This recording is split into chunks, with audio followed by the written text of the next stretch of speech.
என்னுடைய சகோதர சகோதரிகள் அனைவருக்கும் என்னுடைய பணிவான அன்பான வணக்கங்கள். நேற்று வீடியோ போட்டிருந்தேன். அதில் கடவுள் நம்பிக்கை நம்மை காப்பாற்றுமான்ற வீடியோ தான் அது. நீங்கள் ஒரு தடவை அதை பாருங்கள். அது மட்டும் இல்லாமல் அதில் ஒரு மெசேஜ் ஒன்று கொடுத்துருந்தாரு. என்னென்னா, வயநாட்டில் கோயில்கள் இல்லையா, அமர்நாத்தில் ஏன் இப்படி, இராணுவமே வேண்டாமேன்னு சொல்லி அவர் கொடுத்துருந்தாரு. அதுக்கு அவர் சொன்ன அர்த்தம் என்னென்னா, நீ பாட்டுக்கு கடவுள் பக்தி தான் சிறந்தது, அது இருந்தால் பரவாயில்ல, எல்லாத்தையுமே சாதிக்க முடியும்னு சொல்லியிருக்க. ஆனால் வயநாட்டில் கூட தான் கோயில் இருந்தது. ஆனால் அது இவ்வளோ பெரிய பிரச்சனையில் கொண்டு போய் விட்டுருக்கு. எத்தனை உயிர்களை காவு வாங்கியிருக்கு. அவங்களுக்கு கடவுள் பக்தி இல்லையா? அப்புறம் அமர்நாத்தில் எப்படிப்பட்ட பேரழிவு, அவங்களுக்கெல்லாம் பக்தி இல்லையா? அப்புறம் இந்த பக்தின்ற ஒரு விஷயந்தான், இராணுவமே வேண்டாமே, எதுக்காக இராணுவம் அப்படின்னு கேள்வி கேட்டிருந்தார். ரொம்ப நன்றிங்க. உங்களுடைய மெசேஜ் எனக்கு இன்னொரு முறை அந்த விஷயத்தை தெளிவுபடுத்துறதுக்கான டாப்பிக்காக வந்ததுக்கு, நீங்கள் கொடுத்ததுக்கு ரொம்ப நன்றி. ஒரே ஒரு விஷயங்க, இது ஒரு சின்ன கதையின் மூலமாக பார்க்கலாம். அதாவது என்ன கதைன்னா, ஒரு நாட்டில் ஒரு ஊரில் ஒரு சிறந்த பக்தர் ஒருத்தர் வாழ்ந்துட்டு இருப்பார். அவருக்கு கடவுள்னா ரொம்ப பிடிக்கும். அவர் தான் எல்லாமே, என்னை காப்பாற்றுறது அவர் தான் சொல்லி அந்த மாதிரியான நம்பிக்கை வச்சுருப்பார். அப்படிப்பட்ட நாட்டில் புயலும் மழையும் அடிக்க போகுதுன்னு தகவல் வரும். சரி, எல்லாரையும் ஊரை விட்டு எடுத்துடலாம் அப்படின்னு சொல்லி அந்த நாட்டுடைய அதிபர் முடிவு பண்ணி அந்த நாட்டில் இருக்கிற எல்லாரையும் பாதுகாப்பான இடத்துல கொண்டு போய் வைக்குமாறு அவங்களுடைய ஆட்களுக்கு உத்தரவிட அவங்களும் வருவாங்க.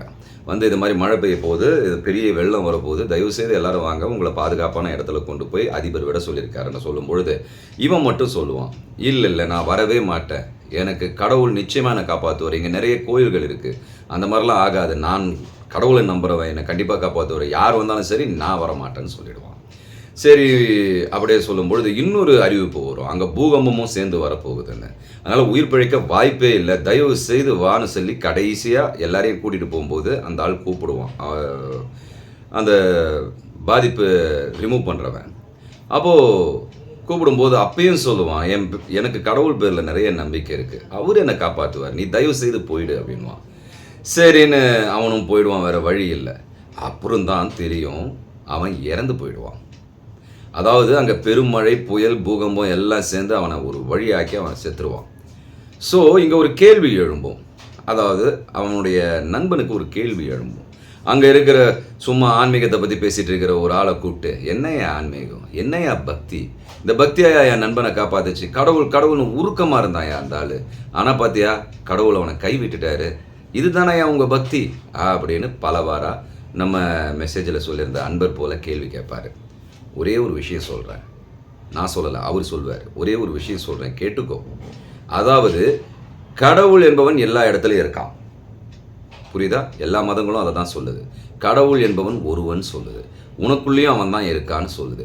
அப்படி இருக்கும் பொழுது எதிராளி அந்த கடவுள் இன்னொருத்தன் கூப்பிட்டான் பார்த்தீங்களா, கடவுள் எப்பயுமே நேராக சொல்லிட மாட்டார். எதிராளி இருக்கான் பார்த்தீங்களா, அவனுக்குள்ளேயும் கடவுள் தானே இருக்காரு. அவன் என்ன சொன்னான், வந்துரு, இந்த ஊரில் பெரிய ஆபத்து நிகழ்போது உனக்கு உயிர் பிழைக்கிறதே கஷ்டம் அப்படின்னு சொல்லும்பொழுது அவன் போயிருக்கணும். ஏன்னா எதிராளியும் கடவுள் தான் அப்படின்னு கடவுளை மதிக்கிறவன், பக்தி செலுத்துறவன் அவனை மதிச்சிருக்கணும். அவன் மதிக்கலை, அப்போ அவன் தப்பா கடவுள் தப்பா? இன்னொரு விஷயம், இந்த நாட்டில் இது போல் பேராபத்து வரப்போகுது அப்படின்னு சொல்லி முன்கூட்டியே சொல்லக்கூடிய அறிவு மனிதனுக்கு ஏற்பட்டிருக்கு. இந்த மூளை எங்கேருந்துங்க வந்தது, யார் படைச்சது உங்களுக்கு தெரியுமா? தெரிஞ்சால் கொஞ்சம் சொல்லுங்களேன். இந்த மூளையை யார் படைச்சாங்க? அது யாருக்குமே தெரியாது. கடவுள்னு நம்ம ஒரு வார்த்தையில் சொல்லிடுறோம். ஸோ இதுதான், ஒரு பட்டாம்பூச்சியோட ரெக்கையை எடுத்துக்கிட்டிங்கன்னா அதில் எவ்வளோ பெரிய டிசைன், இதெல்லாம் யார் வரைஞ்சது? அதை தான் கடவுள்னு சொல்கிறோம். ஸோ இதையெல்லாம் படைத்த அந்த கடவுள் ஒரு உயிரை காவு வாங்க விருப்பப்படுவானா? அதுதான் என்னுடைய கேள்வி. அதனால தான் என்ன பண்ணால், ஆரம்ப காலகட்டத்திலேருந்து வந்த இந்த ஆபத்துக்கள்லாம் நீங்களும் தான் மனிதனுக்கு பேரறிவை கொடுத்தான், நல்ல அறிவை கொடுத்தான், மூளையில் புது புது விஷயங்களை வர வச்சான். ஸோ இந்த மூளை ஆல்ரெடி டிசைன் பண்ணப்பட்டது, இந்த மூளைக்குள்ளே புது புது விஷயங்கள் தங்களை தற்காத்துக்கக்கூடிய அறிவு ஏற்பட்டது அவனுக்கு. இதெல்லாம் யார் கொடுத்தது? எல்லாவற்றையும் கொடுத்த கடவுள் எப்போ உங்களுக்கு முன்னாடி நின்றுக்கிட்டு ஈட்டியை வச்சுட்டு பாதுகாத்துட்டு இருப்பாரா? கிடையாது. அவர் எல்லா விஷயங்களையும் உங்ககிட்ட கொடுத்துட்டாரு. இன்னொரு விஷயம், இதையும் கேட்டுக்கிறேன், இதை தவறாக இருந்தால் என்னை மன்னிச்சிருங்க தயவுசெய்து. ஒவ்வொரு உயிரும் கதறுவதை மனிதன் கேட்டுக்கொண்டு தான் இருக்கான், ஆனாலும் அதை வெட்டி அவன் புசித்து கொண்டு தான் இருக்கான். அந்த உயிர் கத்தும் போது அவன் ஒரு காலமும் கடவுள் கருணை இல்லைன்னு சொல்கிறான் இல்லையா? ஏன்டா பார்த்துட்டு இருக்க, உயிர் போகுது உனக்கு கருணையே இல்லையான்னு கேட்குறோம் இல்லையா, அதுபோல் என்னைக்காவது ஒரு நாள், அதுவும் வாயில்லாத ஜீவன் தானே, அதை ஏன்பா வெட்டுறீங்க, பார்க்க முடியல, பாவம் விட்டுருங்க அப்படின்னு யாராவது கூக்குரல் இட்டிருக்காங்களா? இல்லையே. ஸோ கடவுள்கிட்ட மட்டும் நம்ம கருணை எதிர்பார்க்குறோம், நம்மக்கிட்ட அந்த கருணை இல்லையா? இல்லையே. ஸோ நீங்கள் எண்ணங்கள் எப்படி இருக்கோ அப்படி தான் உங்கள் வாழ்க்கையும் அமையும். அதை ஆல்ரெடி கடவுள் அதை இயற்கையோட நேதியாக வச்சுட்டாரு. எண்ணங்கள், உங்கள் எண்ணங்கள் எப்படி இருக்கோ அதுதான். அதையும் இந்த வயநாட்டு பிரச்சனையும் அந்த பேராபத்தையும் நான் இணைக்கலை, இதை சொல்ல வரேன். ஸோ என்னென்னா, நாம் கடவுள் மேலே பாரத்தை போட்டுறக்கூடாது எல்லாத்தையும். இவனால தான் நான் நம்மளுடைய கர்ம வினைன்னு நான் ஏற்கனவே சொல்லிட்டேன். அந்த வீடியோவோட ஆரம்பத்திலேயே நம்ம கர்ம வினையால் நம்ம எப்படி இருக்கோம், கர்ம வினைனா என்னன்றதை நம்ம புரிஞ்சுக்கணும். அதில் ஒரு தனி பதிவில் நம்ம பார்க்கலாம். ஸோ நம்மளுடைய கர்ம வினை கேட்டாற்போல் நம் வாழ்க்கை அமைகிறது. இதற்கும் இறைவனுக்கும் சம்பந்தம் இல்லை. ஆனால் அதே வயநாட்டில் நிறைய பேர் பிழைத்திருக்கிறார்கள், அதே அமர்நாத்திலும் பிழைத்திருக்கிறார்கள். இப்போது இயற்கை பார்த்தீங்கன்னா, இப்போ உங்களுக்கு வயிற்று வலிக்குது, இந்த வயிறு வலி எப்படி க்யூர் ஆகும்?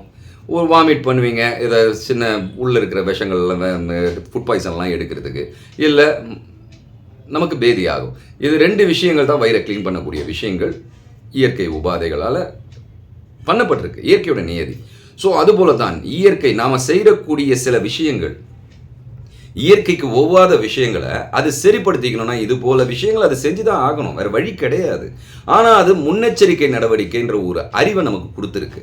அந்த அறிவை பயன்படுத்தி நம்ம அரசாங்கம் தான் செய்யணுமே தவிர இதுக்கும் இறைவனுக்கும் எந்த சம்மந்தமும் இல்லை. இறைவன் என்பவன் நமக்குள் இருப்பவன், நாம் உணர்ந்து பார்க்க வேண்டும் அவனை. அதை தவிர அதுக்காக தான் இந்த உடலை 6வது அறிவை நம்ம பெற்றிருக்கோமே தவிர அவனை கேள்வி கேட்க இல்லை. கேள்வி கேட்க நமக்கு எந்த அருகதையும் கிடையாது. ஏன்னா தூங்கின பிறகு நீங்கள் யாருன்னே உங்களுக்கு தெரியாது. அப்படி இருக்கும்பொழுது அவனை எப்படி கேள்வி கேட்க முடியும்? தயவுசெய்து நான் ஏதாவது தவறாக சொல்லியிருந்தால் என்னை மன்னித்துக் கொள்ளுங்கள். நன்றி, வணக்கம்.